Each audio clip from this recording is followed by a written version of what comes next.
Hello and welcome to my podcast, Used to Be's Do Count, with me, Dean James.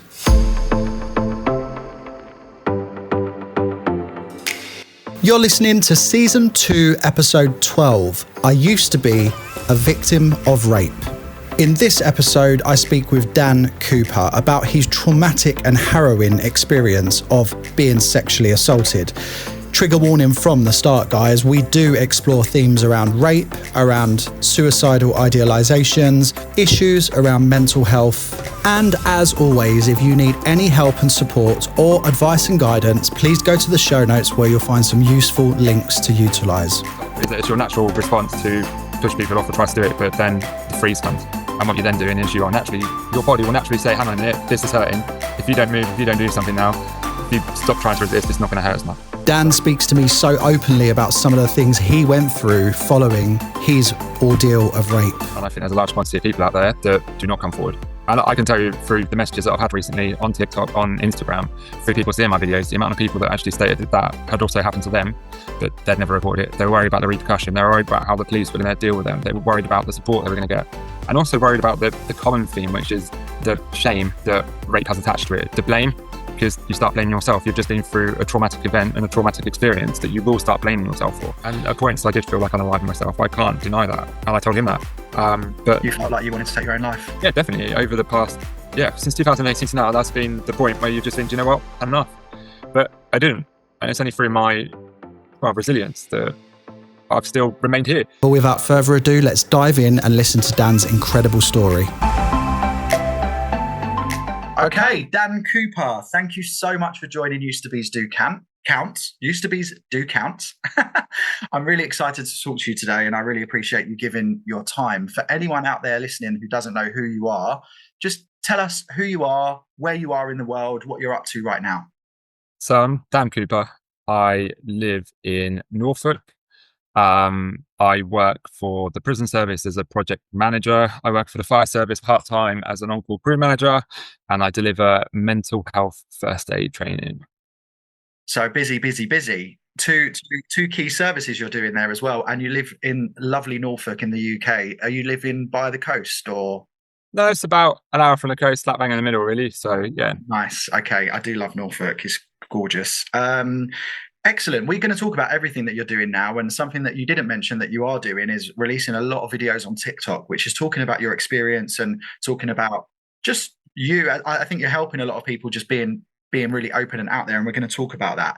However, as you know, this is called Used to Be's Do Count. So we are going to focus most of the conversation on your used to be. So tell everyone what your used to be was. I used to be a victim of rape. Okay. So obviously a very heavy subject, a very heavy topic. It's not going to be easy at times. We are going to go there. I really appreciate you giving your time to talk to me today about your experience. I think anyone listening who's been through that or who knows someone that's been through that is going to feel really connected to a story and relevant, and telling it is really important. Telling these stories is really important. So I appreciate that. Before we go into your experience of being a victim of rape, I would just like to understand, first of all, when did this happen? How old were you? So this was in 2004, and I was aged 19 at the time. Okay, so young. So you were a 19-year-old young man. It was 2004, so we're talking around 20 years ago now. Yeah, and it's actually there is a lot of evidence out there that it takes people a long time to actually open up and talk about this sort of stuff. And there is a lot of evidence that says people generally don't go there and talk about their experience until 15 to 20 years later, a lot of the time. And this is bang on, really. So 20 years have gone by. In order for me to really understand what happened and what led up to that, tell me a little bit about who Dan was before this happened. Where were you in the world, and what were you up to? What did you like? What kind of person were you?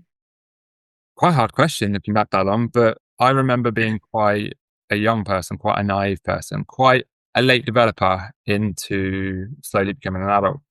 A lot of that was due to school life, being bullied throughout school, etc. I was, I guess, quite a happy kid. Didn't mind spending time on my own. quite happy sitting at home playing PlayStation, but that later transpired that a lot of this is probably due to a diagnosis of autism. And I was happy just doing stuff, being outside, especially animals, still love animals. Spending a lot of time amongst family and friends, and doing a lot of stuff within the community, really. I wasn't someone that's got the same amount of knowledge of life as what I've got now. And looking back at it, I've made quite a few mistakes along the way. That's life. We all learn from mistakes. And I was late in developing into an adult. I see. In a maturity level, can I ask? And we've spoken about this before. So you're a gay man. Yeah, that's right. Were you out at that age? I had come out at that age. I came out at 17, I think it was, when my mum found my gaydar profile. Okay. Oh God, gaydar brings back lots of memories as well for me. Okay, fine. So you were out to your mum, and you were out from around 17, and so you were exploring your sexuality or sexual encounters at that age as well. We don't need to go into detail, but just to understand where you were in that process.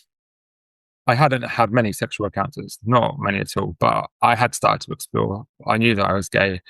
I was not interested in females or women at all. Yeah, and I was slowly looking towards what was then seen as the norm. Yeah, absolutely. Yeah.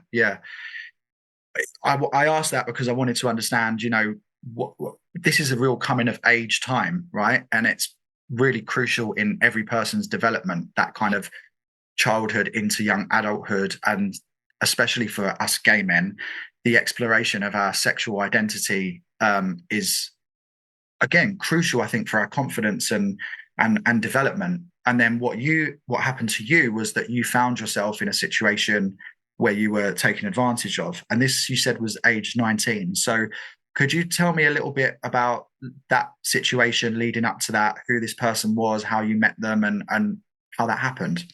Yeah, of course. Obviously, I'm not going to name people, etc., because I haven't done that throughout any of my TikTok videos, nothing like that, because that to me isn't fair.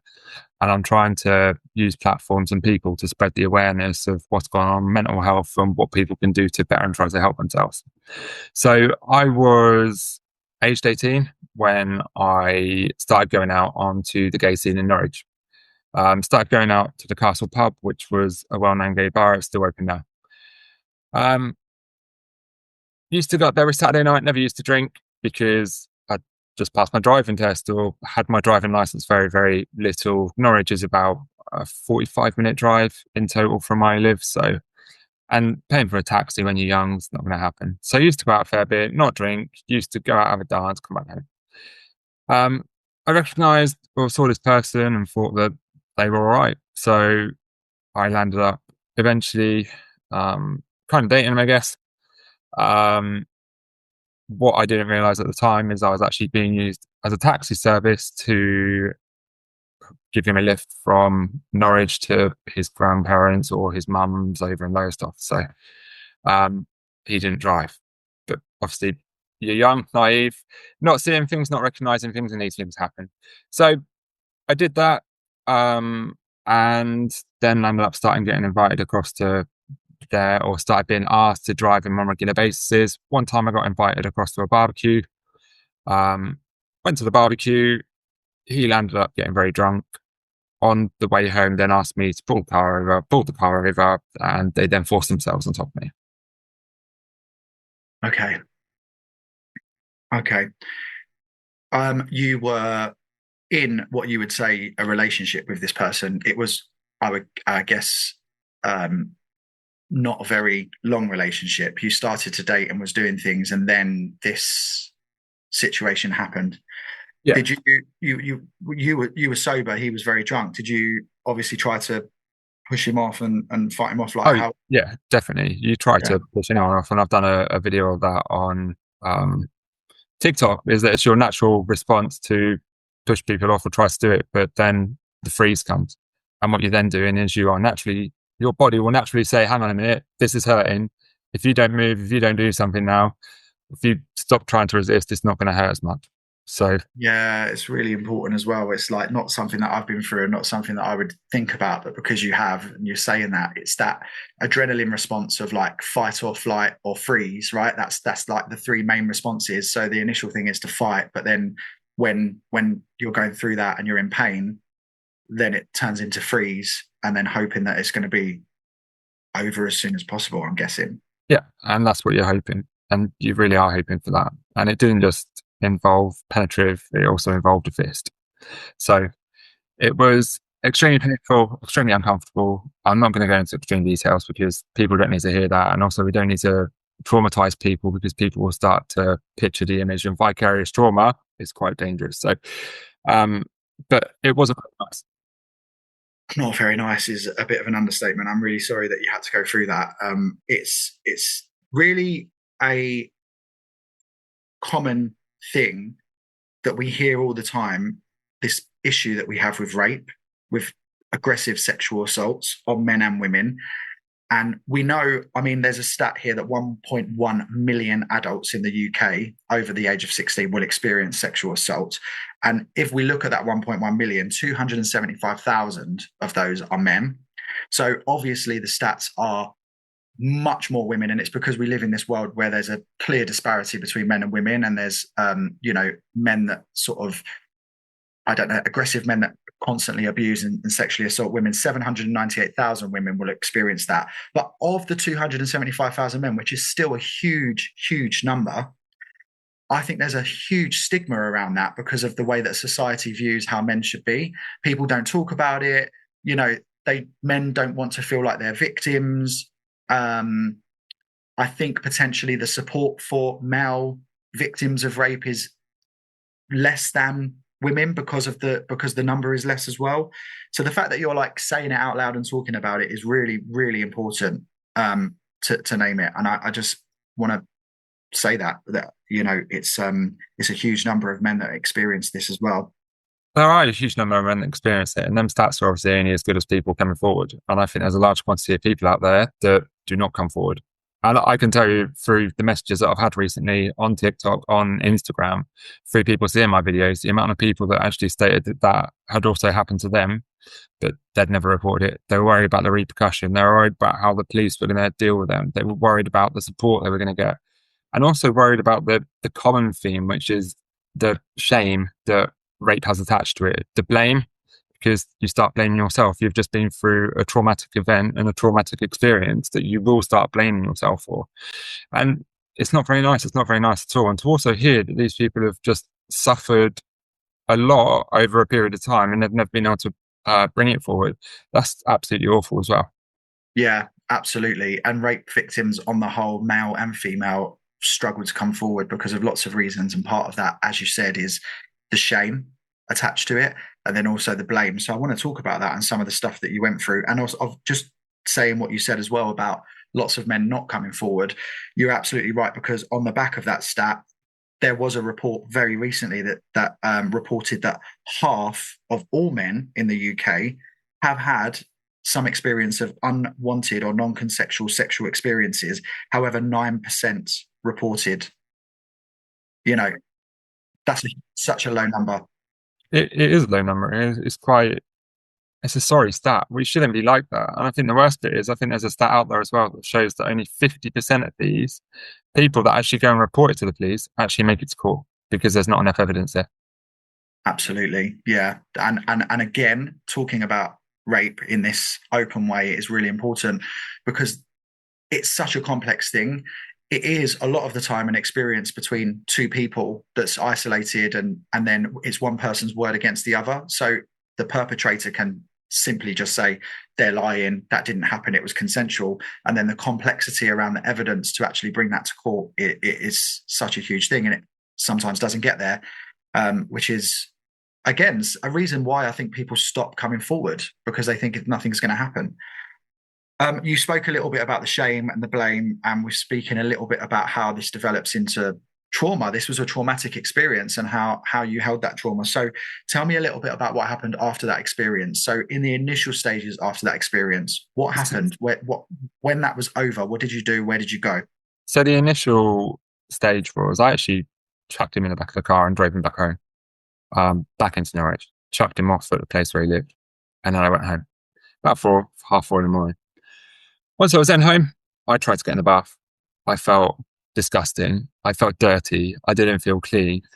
I remember trying to run the bath. I remember my mum waking up and saying, "What the fuck do you think you're doing? Go to bed now." So I didn't even have a chance to get clean at that point. I went to bed. Once I went to bed, bearing in mind it was very late in the morning, or very early hours of the morning, I then tried to sleep. Couldn't sleep very well. Think I then got up around 1 o'clock in the afternoon and I didn't speak to anyone. I went out of the house and I tried to drive across to go and speak to someone that I was quite friendly with at the time, to actually tell her what had happened. When I got to her address, she just had an argument with her girlfriend. Basically, she didn't know what had happened, but obviously I wanted to talk to someone. I wanted to get everything off my chest. And she was like, "I can't talk right now." So straight away, that shut down every form of communication there. And I landed up going back home. There was two shutdowns, if you like. I don't know how open you would have felt to tell your mum. Maybe not. But at the time when your mum woke up, she obviously didn't know what was going on, and she just thought, "Why are you running a bath at 4:30 and waking me up in the morning like you've been out all night?" And she obviously would not have thought of that. That would be the last thing. Did you have a sort of instinct then to say something out loud, or absolutely not? So I've got an extremely good relationship with my mum. I can talk to her about anything. When I say anything, I mean what goes on in the clubs in Berlin to everything else. Like, I can talk to her about anything. However, at that time, I was still quite young. I was still quite naive. I was only 19, and probably me talking to her openly about sex at that point wouldn't have happened. For sure. I understand that. Totally understand that. And because that experience happened, sort of shot you down. Okay, I can't have a bath. It was like, get to bed, and you went to bed, and then the communication was shut down afterwards the next day as well. So when did you actually speak this out loud? So a week after what happened, I landed up going into hospital. And going into hospital was quite big because they said I needed my appendix out. They operated on me, ripped my appendix out, which they then said didn't need to come out because it was only partially inflamed. I was then back in and out of hospital continuously. I think I had 3 admissions and it spanned over a 12-week period. So that's quite a long time to be on my. It was on the second admission that they saw something on a scan, or they weren't happy about something on a scan, or they saw some trauma. I can't quite clearly remember, but I remember there was something that was there. I was 19, but still, they took my mum to one side and said, "Something's not right with him. Like, we don't understand it. We can't work out what is going on. You need to have a chat with him."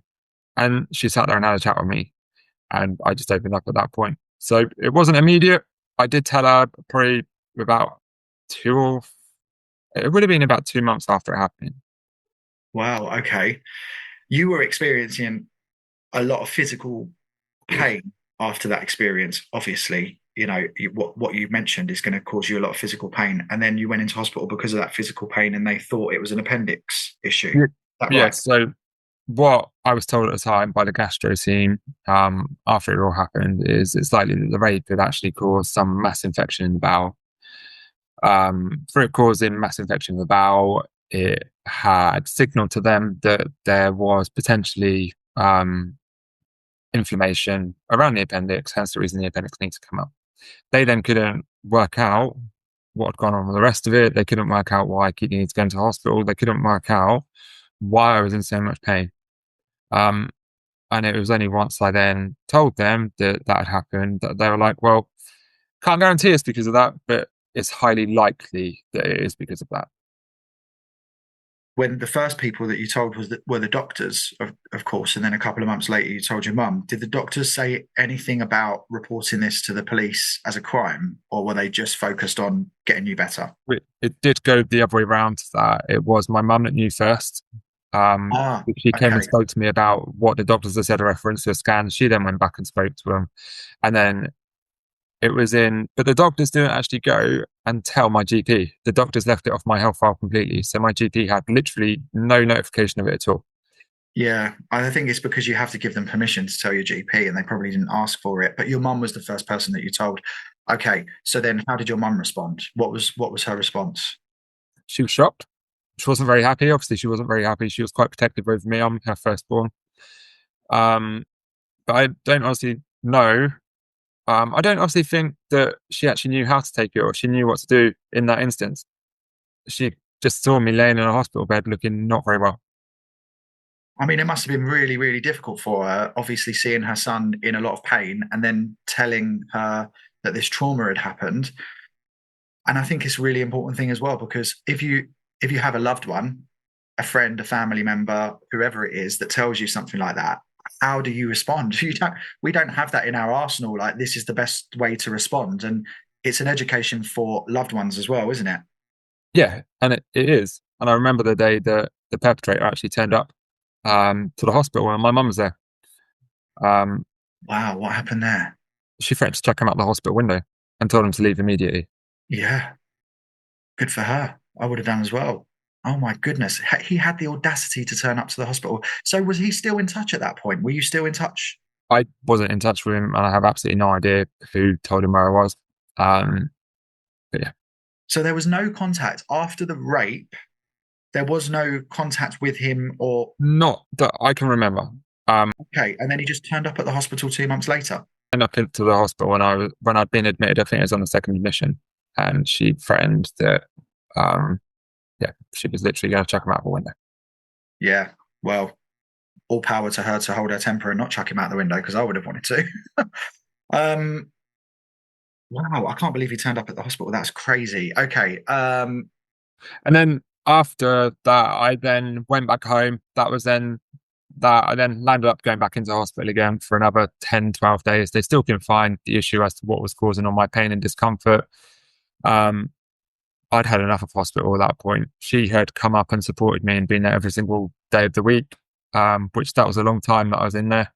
My dad, who I didn't really talk to, that still was married to my mum at the time, came up to see me once throughout my whole hospital stay. Needless to say, I don't communicate with him now. And then once I was released the last time, my appendix scar actually swelled up and I was laying at home in bed and I went, Mum, look at this. And literally it looked like an alien was trying to get out of my wound. It had literally puffed up that much. I woke up the following morning and it'd gone bang. My bed was absolutely soaking wet and all that I could see was white pus. So there I was, crapping my pants, thinking, I've got to go to the doctors about this. I can now see my muscle within, like my body. I can now look through this hole and see my abs. Not that you can see them now, but I could see my abs through the scar. God. I'm just thinking, Dan, because I was going to ask you, when did you report it to the police? And I'm going to ask that, but I'm just thinking about this experience that you're telling me about, and it's this quite long, drawn out, traumatic experience of physical health, which hospital is now a massive trigger for me. Yeah. And so you had this awful experience, and then you had this sort of long period of in and out of hospital and spending lots of long spells in there in lots of physical pain, which was almost like this constant reminder of what's happened. It's like this long, dragged out physical thing that's happened, right? It wasn't just the treatment. It wasn't just the hospital admissions. That carried on for years after. Really? Yeah. And did you link all of this physical pain and trauma with this incident? Yeah. How were you trying to deal with that in your head? Were you? So I think this is the actual benefit of autism. And I wasn't aware I was autistic at the time, is the fact that I think what had happened, first of all, let's just talk about the next bit, which was the fact that I landed up with diagnoses of stuff like chronic fatigue syndrome, in and out of hospital the whole time around bowels. Chronic fatigue syndrome is quite common with people that have gone through trauma because they're shutting down the brain. They don't want to deal with it. They just want to sleep it off and spend most of the time sleeping because that's what it is. It's a trauma response, absolutely, yes. And you'll see a lot of people that go through a traumatic response that they will land up with some form of chronic fatigue because that's how their body's choosing to react. That's not me though. I have ADHD. I want to be up and active. dealing with it was extremely hard. Dealing with the physical health conditions was extremely hard, but that's quite commonly linked to mental health. Physical health is linked to mental health. If you've got physical health problems going on, your mental health is going to be impacted.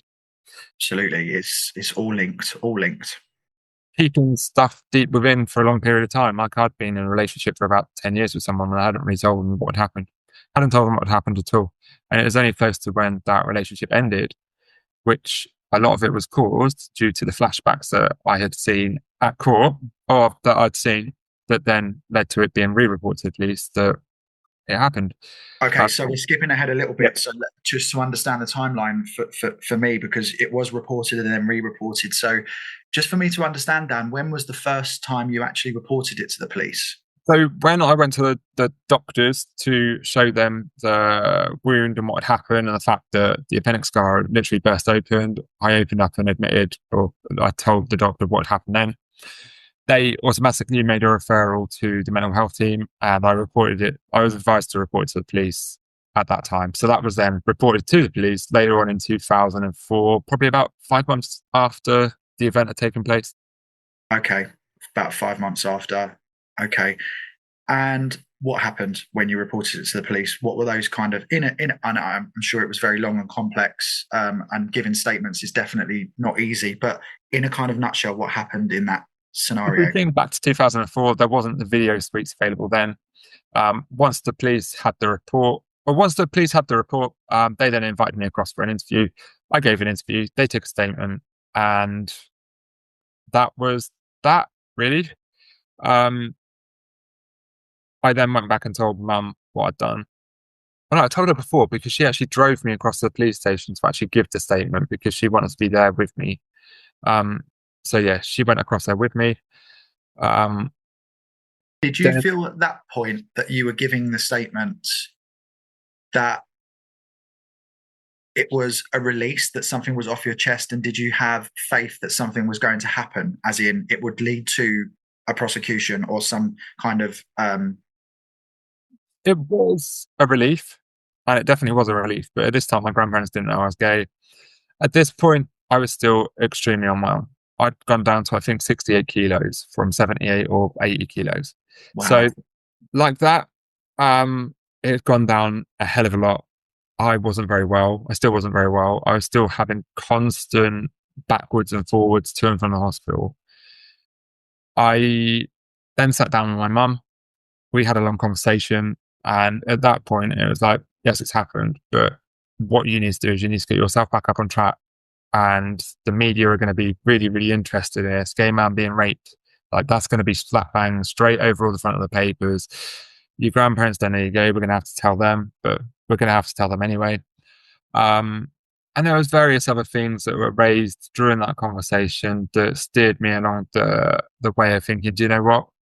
I think that what my mum's trying to do for me is the best here. And there's a lot of stigma that is attached to this and going to be attached to this. And what I need to do in this instance is just say, let's take it no further from now. Okay. Yeah. I mean, I totally do understand all of the things and the implications around pursuing a prosecution when your mental health and, more importantly, your physical health is really, really not great. And like you said, the stigma around that, you were a young man and your mum was kind of like, if you pursue this, you're going to be plastered all over the media. Do you want that? Can you cope with that? So you actually withdrew your statement. Is that correct? If we look back 20 years ago, mental health was not looked at as it's looked at now.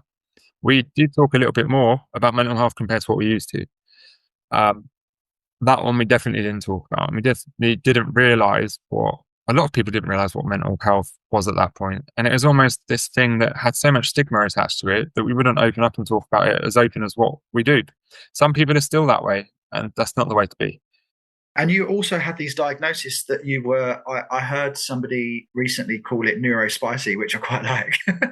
You were like neurospicy, But I didn't have them diagnoses at the time. I had no diagnosis of anything. Yeah, these things were happening and developing. So it was a huge change and transition in your life of trying to get yourself physically better, as well as dealing with the fact that you had ADHD, you were on the autistic spectrum, but you didn't have a diagnosis. and then you were trying to deal with the trauma of this rape. What mental health support was around you at that point? Did you actually pursue counselling, or was there any support groups? What happened? I saw a counsellor. Her name was Lindsay. She was, I used to meet her weekly, but of course I was still quite a young person at that point. Didn't really get the gist of it. Didn't really understand it. Didn't really understand what benefit it was going to bring me. And it didn't bring. At that time, it really didn't. It just felt like I was going there and having a coffee with someone and going back home again. And that's really interesting, because it says a lot about the fact that you're of a certain age, and it takes a professional to really understand that you're at a certain age. You're not just going to sit and talk about your feelings openly and go, oh, this is really working for me. You've got to understand what therapy is and what you need to do in order to help it work for you. You know, what 18, 19-year-old is going to go through therapy and go, that was great, that really worked. Really, the other person on the other side of that needs to understand where you are in your emotional maturity. Yeah. And at the age of 18, 19, you're not developed, you're not matured. Nowhere near. I think they say the average male matures at 25. And I was far from growing into that person that I should have been. Yeah. Yeah. So you did see someone, didn't really help that much. Can I ask, obviously, again, as a gay man, and I've got this sort of affiliation with growing up and coming of age and dealing with potentially the shame, especially 20 years ago, it was a different world, the shame of just being a gay man. You know, society was less accepting back then. And we are coming of age, coming into young adulthood and trying to deal with our sexuality, our sexual identity, our confidence, the shame attached to being gay. And then you had all of that, plus the shame that you mentioned and the blame of this awful encounter. How were you navigating life at that point with your confidence and with your sexual identity and with, I guess, the interaction with other men, you know, pursuing relationships and stuff? How was all of that? It's a big question, but... I shut down completely. I did shut down completely. How can you trust someone after going through that? And the answer is you can't. How can you then trust men in general? You can't. I still struggle now, going into a meeting room with all men. The fire crew that I work with, I've known for years, like that's absolutely fine because I've known them for a number of years. I've worked for the fire service for a number of years. But if I was to have to go and work with a different crew for the day, they didn't know me, I would find it extremely awkward. And I still would find it extremely awkward now. Going to the fire service training centre, which is an all-male environment generally, because firefighters are generally still male at the moment. We have some females, and it's really good to see that we are having females come through. But it's still mainly male orientated. That feels awkward to me. Well, there's a real conflict there, isn't there? Because you're gay and you're attracted to men. This is just what you are. But this is just stuff that makes no sense. Yeah. And then you see a man and you go, he's a risk, because you're going to think that because of what's happened. So there's a real conflict there of like gaining trust and understanding that not every man out there is a threat or a risk. But that must be really, really difficult. And you're still carrying that 20 years later. Yeah. And despite all therapy that I've been through, I still struggle with that now. And I've been through a lot of therapy. Yeah. So you kind of shut down, and it was difficult for you to trust men, which is still is now. Did you have any men or male figures in your life that you could trust at that point? No, not at all. Yeah. So rebuilding trust, I struggle with, and I struggle with a lot. Yeah.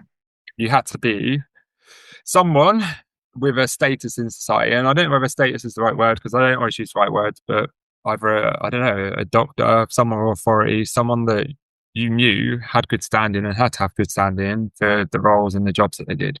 I understand that, yeah, a position of power, but that has, you know, standards of practice around it, like you said, like a doctor or someone in a yeah. You said that you withdrew your statement and eventually you reported it again. So when did you actually report it again to the police? So this was reported in 2018. That was following doing jury service, and the jury service was a historic sexual assault or rape case that I had to go in as a juror. Okay, so wow, this almost feels like something in the universe sent you a prompt to bring this back up again. So you did jury service, and the case in your jury service was a historical rape case being brought back to the light. Yeah. Wow. And that obviously then prompted you to go, actually, I think I might want to report this again.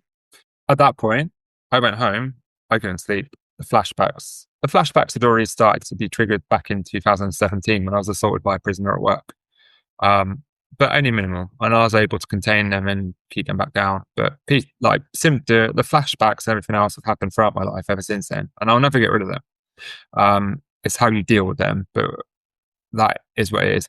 And just let me pause there for a second, because these flashbacks, and for anyone experiencing trauma or a traumatic event like that, they might have flashbacks.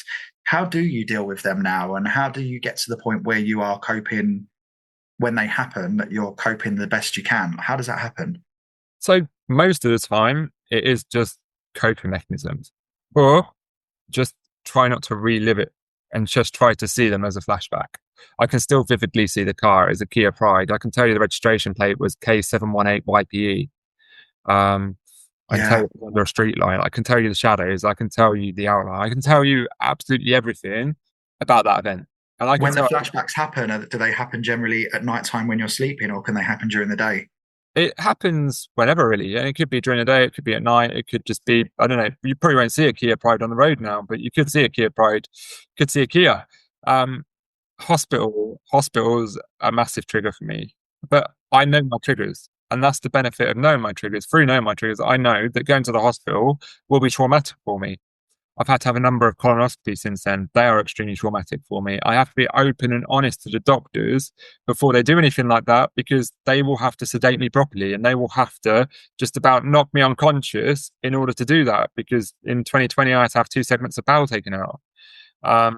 It's been non-stop stuff since then, and I've had to learn coping mechanisms. You never get rid of the flashbacks, you never get rid of the night sweats. If you're having a really bad time, if you're extremely tired, if you're not coping well with stuff, if life is throwing a curveball at you and you are struggling with that curveball, the flashbacks will come back, and I'll come with a vengeance. Like, it's not easy at all. No, yeah, it doesn't sound like it's easy. It comes with age and experience, and hopefully lots of other people, professionals, all of that therapy that you've gone through to help you find those coping mechanisms and put I guess what you were saying about the colonoscopies, putting the boundaries in place. Like, if I have to go through this, I need to put the boundaries in place in order for me to get through this and be really open with these strangers, which can't be easy. You're just going into a room full of strangers going, this happened to me, and because of that, you need to do X, Y, and Z for us to get through this. Yeah, it's not happy. It's not easy. Not easy at all. That takes a lot of bravery as well to continue to say it out loud to people, It does. I've been lucky with the fact that I became quite fixated on the fire service at the age of 13 when I became a fire cadet. So I became a fire cadet age 13 to 18. I was there, then left for a couple of years, and I went back as an on-call firefighter back in 2006.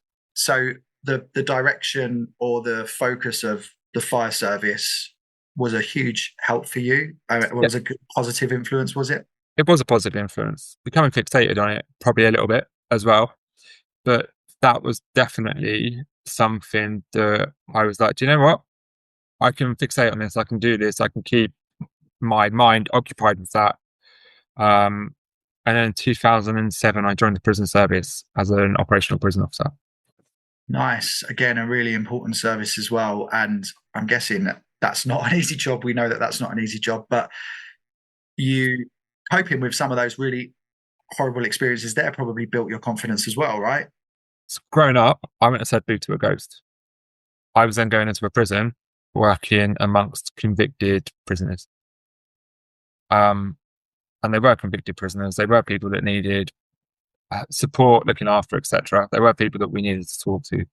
And at times, they would often raise and bring up during an assessment for self-harm or suicide that they had been raped or abused by a fatherly figure or a male figure in their life. And even though I hadn't reported it or re-reported it at this point, like, I could literally feel the tears welling up. That was absolutely awful. And what could I advise them? I couldn't tell them what I'd been through. I couldn't tell them that I'd had this happen to me, because that would have been a conflict of interest. But I could then put myself in that prisoner's shoes and think, my God, what they're going through, I've gone through. So you had that experience in the prison service. Then you had this experience of um, jury duty, Jury, yeah. jury service, and then you decided in 2018 that you were going to re-report it. So how did that happen? So I landed up after the jury service. I went back to work for a few weeks. I was working at Stansted as an immigration officer at that point. And I landed up then taking 3 or 4 weeks off work because I didn't cope very well with what happened. And it's during that period that it was re-reported to the police. So yeah, this obviously just jury service experience just brought up all of those old. A lot of raw feelings, which wasn't good at all. Police then made contact with me. Once the police made contact with me, they invited me to go and do a video suite interview, which I went and did. That went off to the CPS. It took a long time. The CPS then came back after reviewing that, all my medical records, and any other evidence that they had found or come across. Sent it off to the CPS, and the CPS came back with a charging decision. That charging decision was 2 or 3 counts of rape and 1 count of sexual assault. Okay, so this is crucial moment that the Crown Prosecution Service says, yes, we're moving forward with a prosecution. What does that mean for you? You've made that statement. You've resurfaced all of this trauma from the point where you reported that and that decision was made. How does that prosecution then happen? What's the process of that? Does it go to court? What happens? It doesn't go automatically to court at that point. Obviously, what to then do is they need to go and find the person, arrest them, or I don't even think they arrest them anymore. I think they just go out, find the person, take them into custody. Obviously, if they refuse to go, then they will arrest them because the CPS has authorised it. They'll then be interviewed. Once the person's then interviewed, that will then decide on the evidence. Quite often people give no comment interviews. I don't know what was given in a circumstance because I wasn't told about it. And to be perfectly honest, I don't need to know that. It then went back to the CPS. But based on what happened in his interview and what he said, you don't know. But based on what you do know now, was he acknowledging what had happened, or was he denying what had happened? Denied it all, and denied it. It then the CPS then reviewed everything again, and they wanted a second video a second video to be recorded. So I recorded a second video. That went back to CPS. CPS then said, okay, let's press forward a court date. But the court date was a long time away. So how long were we talking? How long? So 2018 to 2023. 2023 is finally heard in court. Wow. And wow. I mean, this is so important to understand, because if anyone's reporting an experience like this, to understand that timeline is almost like you're in this weird limbo position where you can't fully close the book and get over that. And you're never going to fully get over it. But what I mean is you've got this looming between 2018 and 2023. That's just looming in your life. Yeah, and that had gone on for quite a while. It did go on for quite a while. COVID obviously hit in between that. COVID then delayed courts. Courts couldn't sit. They then started putting cases back on, but obviously they had a large quantity of people that were in custody that were waiting for their cases to be heard, so theirs took priority over anyone else's. So there was just a backlog of cases, basically. Yeah, and also during this period, I had a friend that came up to me. We were walking. I didn't really know her that well. I met her at christening. I knew of her growing up. And then we went off for a dog walk one day, and she told me that her ex-partner, that I knew because on the odd occasion that I had met them together, they'd come out to my house together, had raped her on numerous occasions. And I was like, oh dear. And I was like, you don't know what I'm going through at the moment, do you? And she was like, no. And I went, I'm currently going for a rape case. I went, and I can help you. I said, but you can't get away with that. So I also helped her. 4 or 5 other people then came forward in her case, and her case was heard before mine, which I had to go and give evidence at. And he was found guilty of all counts to all the people that had reported it. And he's now spending life in prison. Wow. There was that friend that disclosed that to you, I feel potentially gave you this lease of, I want to help you, and potentially that you have the ability and the power and the knowledge and the experience to help others as well, which we're going to talk about what you're doing now. But did that feel like a bit of a springboard to talking about it publicly and what you're doing now on TikTok and stuff? So yes, it did. First of all, I started promoting. With her, I helped her as much as I possibly could, and I really did help her as much as I possibly could, and I steered her in the right direction. But we couldn't talk about the case because I was obviously being called as a witness. And what had happened in that case that I didn't really need to know about. I just needed to know that she disclosed to me it happened, didn't give me dates on places, and it went from there. Yeah, and these are the steps to try to get that sorted. Like this is what you're probably going to go through, and this is how I can support you as a friend, because you kind of done that already, hadn't you? You'd been through all of that. Yeah, and I had been through all that. I'd been through the video statements. I was able to talk her through that. I was able to talk her through a referral to the Harvard Centre, which is a centre that looks after people in Norfolk. I think it's just Norfolk and not Norfolk and Suffolk that have been subjected to sexual assault or rape, etc. And you'll get a key worker. We both landed up with the same key worker, which made our lives a little bit easier. Yeah, that shared experience, but also knowing that organisation exists. How would you know that? Like, again, you were able to sort of help her and tell that, which is amazing, really. Like she struck gold there because she told the right person at the right time, really. But her perpetrator was convicted, and that went to court before yours. Did that give you some hope and faith that your perpetrator was going to be convicted as well? No hope of it at all. No. You saw those as two separate things. Two separate things. Obviously, only 50% of the cases make it to court, and they have to have above a certain percentage of what the CPS think are going to win, or they're going to get a guilty plea. So you have got that on your side, because anything below that doesn't go to court. They don't clog up the court system for that, and I do think that's wrong, but that's how it works, and there's not really a great deal we can do to change that. It's the criminal justice system, isn't it? It's not much we can do to change that. But yours did go to a prosecution. So how did that lead me up to the point of prosecution? Leading up to the point of prosecution, I didn't actually realise that a pre-court hearing was actually taking place on the same day that I gave evidence for my friend's case, and he was actually in court when I was there. Which he was in the same courtroom as well, and it was literally 10 minutes before I was giving evidence in there. Oh, wow! That freaked me out completely when I saw that on the board when I walked into the court that day. I'd asked to give evidence for that case during video evidence, but they refused that and said that no, I was a witness. I wasn't, in essence, the victim. So no, I needed to go in and I needed to go to the dock and give evidence there. So I did that. My case then went up. My case was only meant to take a week. It went on for, I think, close to 2 and a bit weeks. During those 2 and a bit weeks, what were you doing? Where were you? It was due to start on a Monday. I was called in to give evidence on a Monday, which I went to court in there for the Monday and got told, no, it's not going to be heard today at 3:00 in the afternoon, so go home. Went home. Come back tomorrow. Went back on a Tuesday, got told, no, it's not going to happen today. Can you come back? Wow, just messing around. Went back on a Tuesday, then got told, not going to happen. Then got told, it's too late again now. They're not going to hear you today. They're going to read some of the other statements out from people. Can you come back in on Thursday? And I went, love, I haven't slept on Sunday night. I haven't slept Monday night. I haven't slept anything at all. I'm seeing the incident like vividly, and you now want me to come back and like miss the whole of Wednesday out.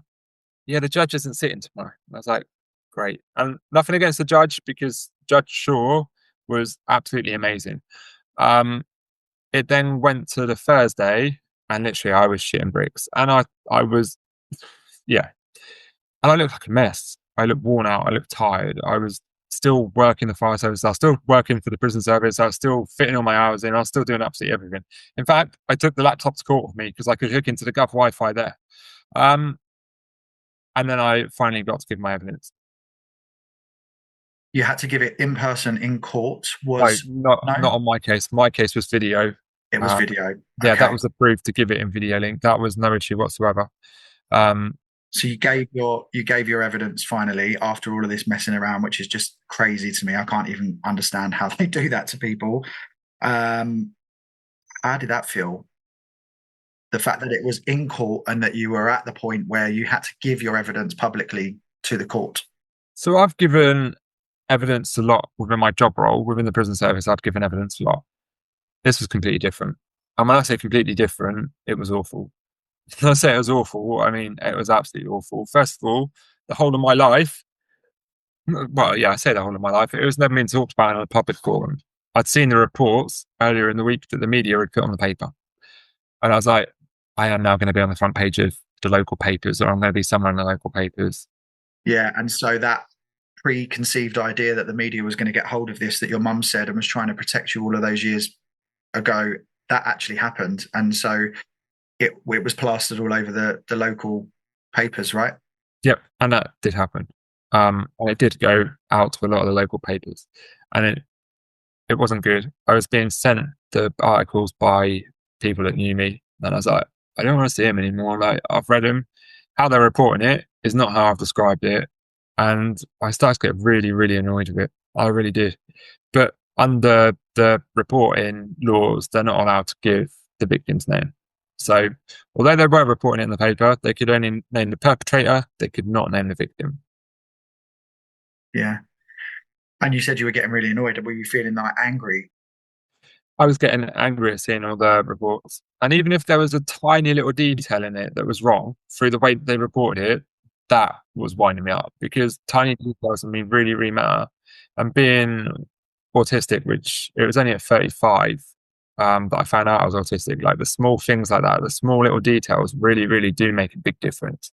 Yeah, I think for everyone, for that diagnosis of autism, you're going to focus on that detail a lot for sure. And I understand that from a neurodiverse kind of point of view. But for anyone that's gone through that and has to give statements and then probably be cross-examined in court and all of that sort of stuff, those details matter so much. So if you see them printed in black and white and then they're not right, it's not the reality, I can imagine how annoyed you'd be. I'd be angry as well. Extremely. It wasn't good. You've given your statement, or you've given your evidence, sorry, in court. How long after until the case is finished and there's a decision made?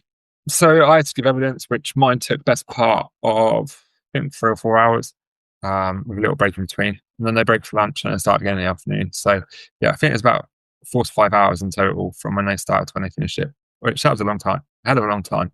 And then what was the outcome? So I didn't find out straight away because my mum had to give evidence the day after. And hers was, I think, just about a whole day. Wow. And then I think it was then about a week after that, or 10 days after that. I think it was a Friday afternoon because I was out shopping with my friend, the person got sent to prison for life. I was in Crossfire, Stevenage, I think. And I had a call from the police officer on the case. And she called me up and she said, Dan. I was like, yeah. She went, it's finally done. I went, what's finally done? She went, the court case is finally over. I went, oh, guilty on everything. And I was like, what the actual fuck? And that's what I said to her. And she went, you're just like, she went, I don't know how you've done all this. I don't know how you've coped with all this. She went, but you've been a star and the way that you gave evidence and portrayed yourself was absolutely brilliant. Can't have been easy. It can't have been easy at all. So what was the sentence? The sentencing didn't take place immediately after that. That was just finding guilty or not guilty, and that was the finding of guilt. The sentencing was then due to take place early January, which then got scheduled, I think, to either late January or beginning of February. Obviously, like, you want it done and dusted, but it wasn't done and dusted. So then you had to still go into the new year, go over the Christmas period, go over absolutely everything else, knowing that you were going to have to wait longer for some closure. Yeah, absolutely. You expect, or I expect, sitting here completely naive and ignorant, that the decision happens and then the sentencing happens straight away, but you're waiting months for the sentencing. During that time that he's waiting for his sentencing, is he back at home and free, or like what? So the judge classed him as a potential person that could flee. So because of that, he was remanded into custody. So that did happen. And then it obviously went over Christmas, New Year, and then eventually it came to sentencing, which the judge allowed me to log into from home. I logged into from home. My mum was here with me. and a couple of friends were here with me, and listened to the summing up. My mum was in tears. Everyone was in tears, I think. And he got sentenced to 8 years in prison. How did you feel at that point? Pretty empty, like properly empty, extremely empty. And it like stuff didn't sink in for a long time. And when I say a long time, I mean a long time. But that wasn't over at that point. And it really wasn't over at that point because, yes, he was found guilty. He was sentenced to 8 years. The maximum sentence he could have got was 9 years, I believe, from what the judge was saying. In the May or the end of April, I then ended up, my mental health took a massive turn. The person that I was also living with for 6.5 years decided that he was going to up and leave. But he also refused to support me during the court case, but we won't go into that. And I ended up being signed off sick. But then I was shortly notified in the May that an appeal had been launched to the High Court of Appeal in London. But they couldn't tell me what the appeal grounds were. So you've gone through everything. You've gone through sentencing. You've gone through everything you possibly could. And then you're told that there's an appeal being launched. But I can't tell you what the appeal is. I was like, okay, when will it be then? Well, we don't know. Okay. Can you give me some steer? No. Straight away, flashbacks, back again, everything back again. Reliving absolutely everything again. I mean, the thing is that on paper, there's an end point and a closure. But in reality, that you're going through that, even if there wasn't an appeal being made, is there really full closure at that point? Because you're still dealing with all of the trauma. There wasn't. And there really wasn't. So also, how happy can you be? Okay, he's been convicted and there is some sense of justice, but I guess how happy can you really feel about that? It doesn't take away the fact that it happened, does it? I think all of that around a conviction is so complex, is so emotionally complex. I'm just trying to understand how that felt for you. I wasn't happy of having someone sent to prison, and I really wasn't happy having someone sent to prison. But once did you feel any guilt? Pardon? Did you feel any guilt? Yeah, because you're sending someone to prison for for a long period of time. And fair enough, you only serve potentially 2/3 of that, but you're on license, you're on sex offenders registered for life. Like that in itself is a life sentence. You have to notify them at any single time you want to leave the country. And I think because I've worked in prisons before, because I've dealt with prisons before, because I've dealt with sex offenders before, I knew at that point what that person would be up against. Yeah. Yeah. And you did the right thing, but it's not easy doing the right thing. Doing the right thing is the hardest thing, isn't it? Yeah.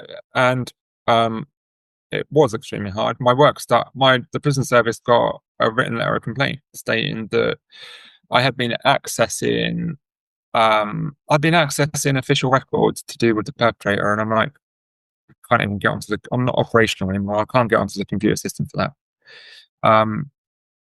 So there was the appeal, which was looming. What other things happened in the aftermath of the sentencing? I was sent a load of messages via the app Grinder by the boyfriend and the person that was sent to prison, which were not nice. They were reported to the police. The prison service had a letter sent to them. There was a post put out on his Facebook account that people started alerting and making me aware of with a GoFundMe. GoFundMe shut that down straight away. However, there was still a Facebook post being put on there, pleading innocence, asking for people to rally round, asking for people to sign this, that, and the other. Which that didn't come into my vision, and I wasn't interested in looking at that. I didn't want to read the comments, and I didn't need to read the comments because, like, why would I? Why would I put myself through additional trauma that I don't need to? Yeah, but there's just all this like sort of snowballing aftermath of that comes from probably his family and friends that don't want to believe, his partner, the public in general, because it's out there for public domain. So probably everyone's got an opinion about it and no one really knows the details and the facts. It's, again, more difficult things for you to deal with as a victim. Yes, so there was definitely a lot there. And then not being told what the grounds of appeal were, that wasn't good. It wasn't good at all. Them being contacted by someone that I used to know growing up as a child to say that the boyfriend of the person I'd actually been in contact with them and asked them questions about me when I was growing up, and the fact that this person had then been told that he was in a relationship with me at such age, and I went, "Were we? That was good to know." And asking them if they'd make a statement against me, and I'm like, "Why would you do that?" Like, So they're just coming for you, coming for your character, trying to tarnish your character, trying to and tarnish me completely, trying to, in effect, lose everything that I've worked extremely hard to get. Which it's not fair. It really wasn't fair. it's not fair. But again, it's something that we hear about a lot, and one of the things. Another thing why victims don't always come forward, because they know if you come forward and you speak out, you're putting yourself in the spotlight. And also on this subject, I must say that there are people out there, a small percentage of people out there, but there are people out there who cry wolf. They lie and they tarnish someone's character. It could be for a host of reasons, because of jealousy, or because they want attention, or because they want to bring somebody down. But those small percentage of people who lie and cry wolf obviously ruin it for the other people. And then that puts a spotlight on you as a victim, because you are looked into and you need to be, investigated yourself as such. And then you've got all of the people out there that want to do that themselves, who are not police. And they don't have any of the skills and experiences and facts behind them to do that. And so and these are the people that are trying to tarnish your character, Dan, in that situation, because they are emotionally connected to the case in some way, but they don't have any of the skills, the background, and the experience to actually state facts. It's all emotionally led. Yeah, and that's pretty awful, isn't it? And I totally get that someone was in prison, and I'm more than happy for someone to be able to use their right of appeal, because that is justice and you're allowed to appeal. But when it was relentless and it was like harassment in effect, that was too much. Yeah. With the appeal, so as it stands now, is he still in prison? What happened with the appeal? He's still in prison. The appeal, the initial part of the appeal was then heard in October by a judge in the High Court of Appeal, and he decided to put it to a full High Court of Appeal hearing, which means that another date had to be set for that. That was set, and it went to the High Court of Appeal, I think it was January this year. I'm sure it's January this year. So you're already talking 2023 to 2025. And it was decided at that point that the appeal would be got rid of. It had no grounds. So that was then thrown out. Okay. And so now he's still serving his sentence. So as of today, that got thrown out. You were raped at age 19 in 2004. We're now in 2025, and you're talking about it openly to me publicly, but look at the time that it's taken. It's taken a long time. And to come to terms with it. And also, male rape is not spoken about. And it's not spoken about. It's kept quiet.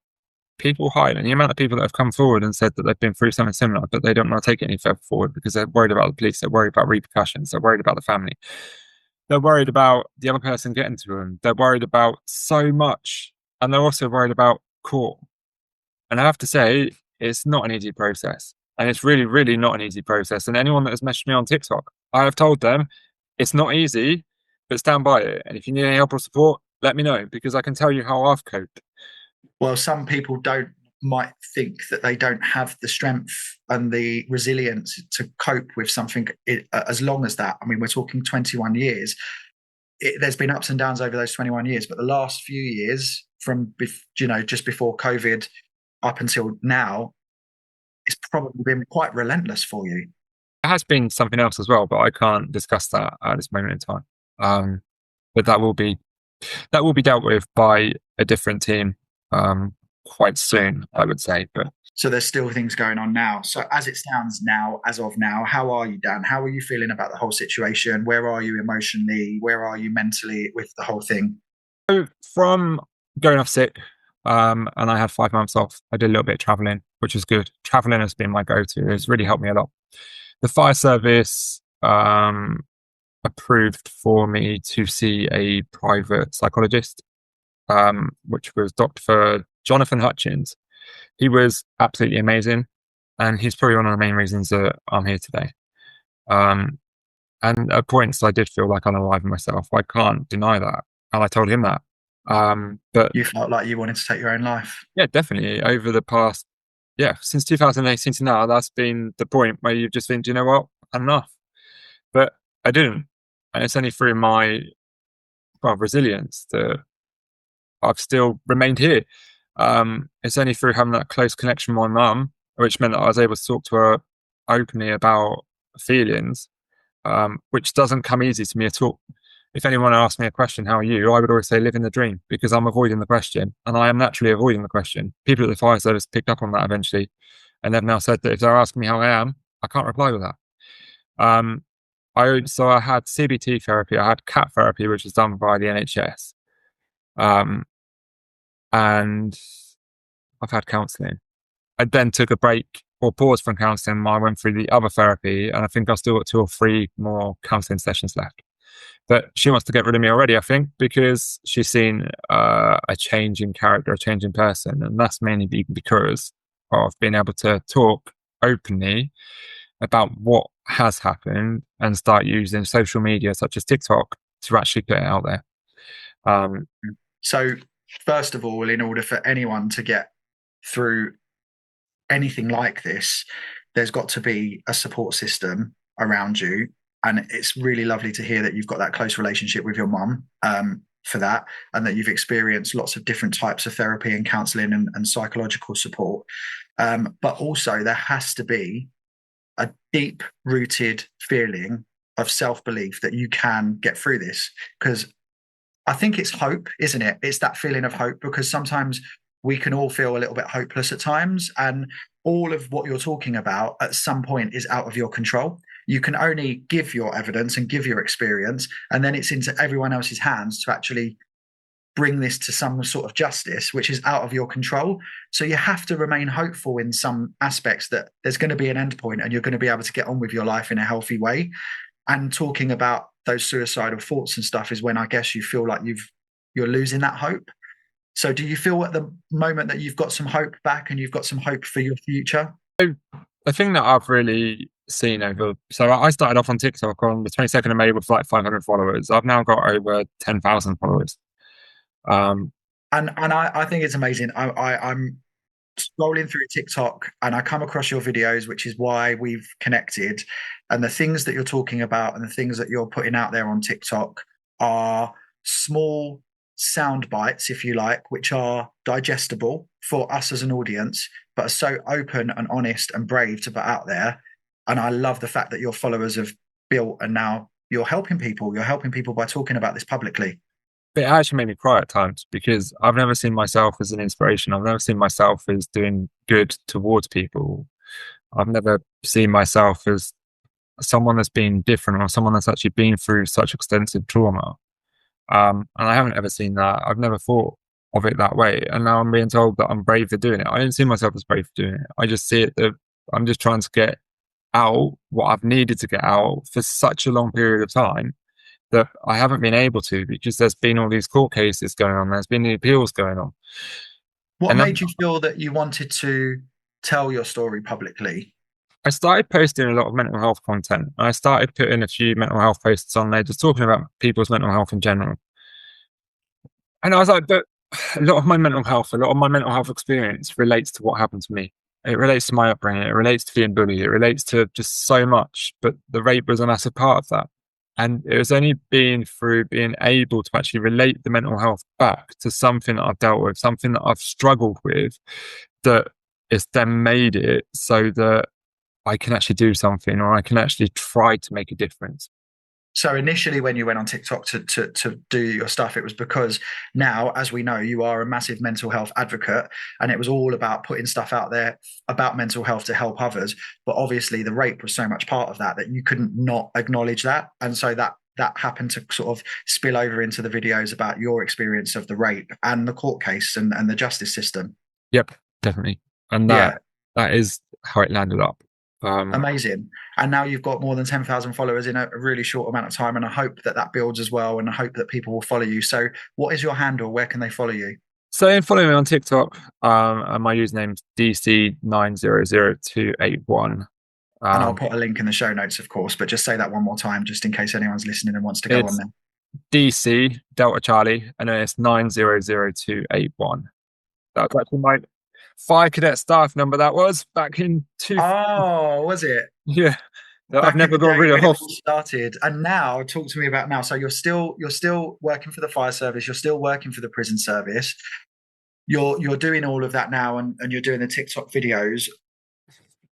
Where do you see yourself in the next 2, 3, 5 years? Do you just want to continue to do what you're doing? Are you in a good place? I mean, it's a big question. It's a difficult question. It's a massive question, because it's almost like your 2, 3, 5 year growth plan when you're going for your appraisals. But at the moment, I want to see how TikTok goes. I want to see how many more people reach out, how much else I can get out there, and share as much of my story as I can to try to help others, because helping others is always something I've been passionate about. And then I'll go from there. I will continue to work for the fire service. I will continue to work for the prison service as a project manager. I'm currently studying a degree, which is something that I didn't think that I'd achieve during school. And now... That's incredible. What are you studying? So I'm doing a degree in project management at level, I think it's a level 6, because you do... Yeah, level 6 would be a degree. Yeah. Fantastic. Good for you. And again, re-educating yourself. There's a couple of important things that you said that I think moves people through an experience. One thing you said was about traveling, and it doesn't necessarily mean that you need to travel far and wide. If you have the resources, great. If you don't, but changing your environment. Traveling means experiencing another environment, moving yourself, your body, your physical being into another environment. That is so useful. And you said that, and I wanted to draw attention to that, because I think anyone going through anything, it could just be like a rocky moment in your life. We're all going through things at all times. Sometimes changing your environment can really help. I am going to have to go, because that is literally... You're on call. Yeah. Okay. Or anything large. Can't ignore that at all. Happy days. Okay, go ahead. And I'll drop you a text or something. Yeah. That's cool. Thank you.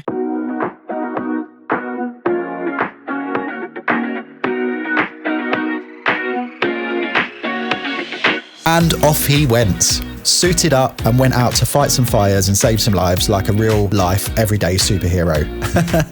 I was contemplating getting Dan back to finish off officially, but I really felt like it was a perfect ending, because we got really what we needed from the recording. And if I was talking about anything that Dan was actually getting up to as of today, this was proof of exactly what he was doing. He was on call, running out to put out fires and literally save lives. So go on, Dan. Thank you so much for joining me on my podcast and telling your story so honestly, so raw, so unfiltered, and more than actually the experience of the event itself. Thank you so much for going into so much detail about all of the events that happened afterwards. I just think it's really important to be that insightful for anyone who may be thinking about reporting such a thing, to understand the longevity of this situation and the complexities of the criminal justice system and all of the things that they need to go through. Because as and when you may feel ready to do that, please make sure that you have support around you. Please make sure that you are looking after yourself, that you're healthy, and that you're getting any help, support and guidance that you need from professionals as well as friends and family. And I think your story, Dan, just draws light and attention to the fact that if you're going to be reporting something so harrowing and difficult, it's going to be a long road to a conviction. And as you mentioned, 50% of all rapes that are reported don't lead to conviction because of evidence and because the way the criminal justice system works. That's just how it is. But that doesn't mean that someone shouldn't report it.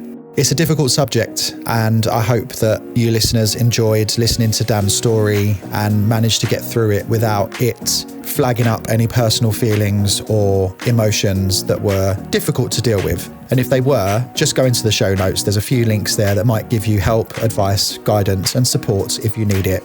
The fact that this happens more than we think is a real issue in our society. And the fact that it happens so much to men, but they don't speak about it because of the stigma around masculinity and around what a man should be, is another problem in our society. And Dan, I think you are a very brave person for telling your story, unfiltered and with no shame. You know, you've worked through your shame in order for you to tell your story publicly, and that's going to help a lot of people, men and women. So again, thank you for that. Listeners, this is the end of season 2 of Used to Be's Do Count. And I want to take this opportunity to send out all of my love and gratitude to all of you for your continued support of my little podcast. I have been incredibly overwhelmed by the love and support that you all give, and watching the listening figures go up and up every time I release an episode just tells me that I'm doing something right. And you guys are helping me spread the word, tell your friends and family about my podcast, and hopefully share the links. I would love it if you continue to engage on my socials and on whatever platform you're listening to this podcast. And I want to wish you all a very Merry Christmas, a Happy New Year, a prosperous New Year, and I will see you very soon in 2026 for another season of Used to Be's Do Count. Stay safe, stay fabulous, have an incredible festive season, look after yourselves, and I will see you very soon.